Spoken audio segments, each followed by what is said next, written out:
Hey Tahola there, how you doing? I want to show you the indiscretion of my national government. Let me just let this be a longish video so I don't do it in shorts, because then I'm going to be frustrated with being cut in my sentences. I wanted to help you understand just how ridiculous South Africa is. We have got such a beautiful country. Like, I don't know how many people that I've spoken with on the internet, on social media, that are not from this country, that ask me what's my country like, and all I can say is it's really beautiful. Like, I've always loved South Africa. I was always a patriot. I was always a massive fan of this land. Thank God. Look at how clean the street is, despite it having been New Year's Eve yesterday. People cleaned up, so well done, people. There are fireworks and everything. I'm sorry if you're hearing wind. Don't knock me over. I still want to live. I still want to live, even though my life sucks. Okay. The beauty of the country is such that, you know, I don't wear sunscreen because I'm broke, I don't have money, and so I'm just really worried about, I know my black don't crack, but it's gonna start cracking, I'm gonna start aging, but it's not that hot, like it's overcast, so I guess the clouds are operating as my sunscreen, but it's still kind of irresponsible nonetheless, all for the sake of YouTube. I feel like an influencer in the wild. Anyway, I want to show you the land more or less. And yes, I am going to go up an incline, and that's going to make me a little bit uncomfortable. Should I go up an incline or should I go down one? Either way, when I come back, I'm going to have to do an incline. So I guess it's about choosing when I do it. Rather do an incline at the beginning of your journey rather than at the end of it, right? So yeah, since this is the beginning of my journey, let's go the opposite direction. No, but the other side will show you the true glory of the country, or at least where I stay, which is Vilgehevel, South Africa, Johannesburg, all that jazz, whatever, right? Our very beautiful, pretty country, okay, that has got electrical infrastructure erected, like that street lamp that you're looking at. It's up. And there is an electricity pole, like box over there, that's got graffiti on it. It's also up, but it doesn't work optimally. What in the world? I'm sorry about that wind. I don't know how else to protect you guys from hearing all that wind. I'm outside, like, just deal, guys. It's nature. It blows sometimes, the wind, when you're dealing with nature. I'm not going in that opposite direction because there's too much brick and mortar back there. There's more nature down the other opposite direction, so I'm going there even though this is a decline, and I'm gonna have to come back in it, like inclining. I used to walk a lot back in the day because I didn't have a car. 2 series. I'm just lazy now. No, I'm not lazy. Please, I work out. The sedentary life has been imposed upon me by a persecuted establishment. Anywho, this nation has nature as its, like, you know, total thing that it does really well. Unfortunately, however, we have a government that does not care to make this country a true tourist destination and a true, what is the word that I'm looking for?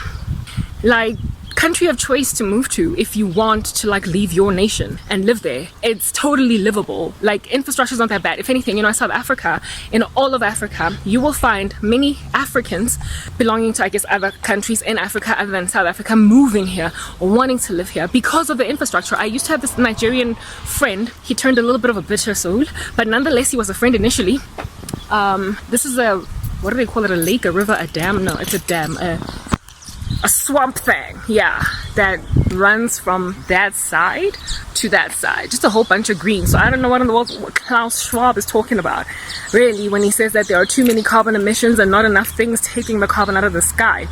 Here in the trees, they're helping out, okay? There's lots of them in Africa. Just come to Africa and do away with the carbon emissions issue. Moving away from that point, however, despite us having all of this green, this flora and much fauna in here too, quite a lot of fauna in there, I kid you not, and so we're not going to be creeping all up in that joint. We're not doing it.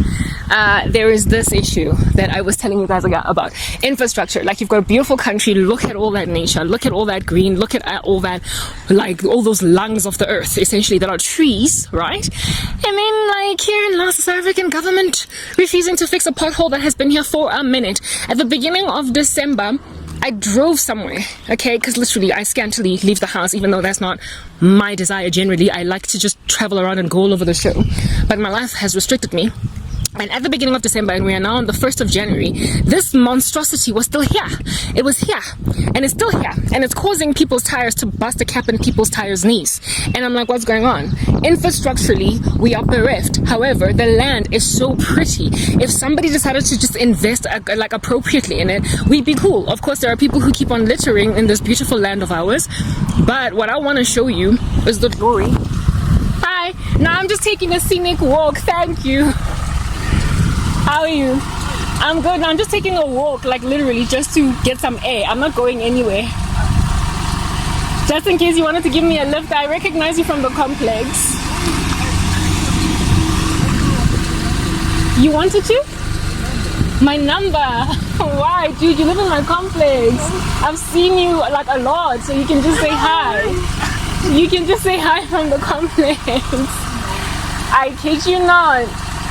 There's a car coming behind you. I'll see you at the complex. Bye. Oh man, goodness gracious. What am I gonna do with you now? What am I gonna do with him now?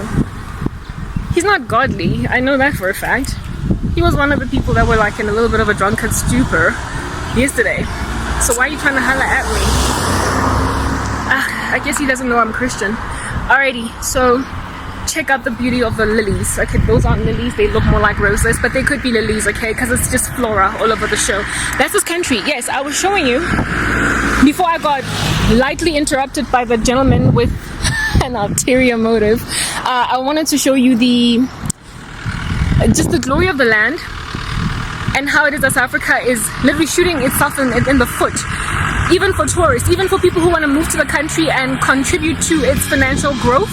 That are worth the while, I guess, to come and live here, are changing their minds. But there was a time when I told you guys about a Nigerian dude that used to be my friend. Look at that tree, it's like the Leaning Tower of Pizza. This guy was my friend, and he told me that, I asked him like, why do you prefer to live in South Africa as opposed to Nigeria? And Nigeria is Africa's leading economy, okay? He was like, because you guys have got really good infrastructure. Like, you see that pothole that we just walked by is apparently nothing in comparison to the ones you find in Nigeria. In Nigeria, everybody drives a car like that, an SUV, because of the fact that everywhere there's just a pothole. So South Africa could be better than that. However, it chooses not to because of like corrupt government. I am losing 50 shades of complexion right now in the sun. But anyway, you know how it's a thing for black people, we duck the sun lest we should end up looking like charcoal or whatever. Melanin will have a field day with you. Here is another pothole, and this one has also been here for a minute, because I remember also going around it. Like, what you're gonna see, these vehicles coming now, they're gonna have to like go around this monster, or they're gonna lose their cars, anyway, not their cars, sorry, but their tires. Sometimes it could be their cars, depending on the size of the vehicle or the age of it, really. I don't want to go all the way down there, guys, because coming back is going to be such a monster. Like, literally, let me go the opposite direction. Let's go there. Remember my theory with going up an incline rather than, what is this, in the beginning of my walk rather than at the end of it, because I might just be exasperated at the beginning of it. At the end of it. So you're going to hear me huffing and puffing and blowing the house down. This is the glory and the beauty of Afrique du Sud, and this is nothing, guys. There are neighborhoods that are far better than this one, like if you go to Norwood and Sandton, they have like literally planted these gorgeous like trees all along the roadside, and it's like you're driving in some like exotic land in a jungle. The way it is so treed up, beautiful, and they grow, they're green, and they cause the municipality a little bit of a headache so they can cut the grass, but nonetheless they cut it. And a nation this beautiful, at least physically, should be flowing with milk and honey, should have a thriving agricultural life, and should also have everybody wanting to live here, for crying out loud. And yet, because of such things as all these potholes that mess up with people's cars, and all these street lamps that are up, but that don't work for like hours on end on any given day, people are like, South Africa, Schmalv Africa, whatever, I don't care. Let's move on to the next part.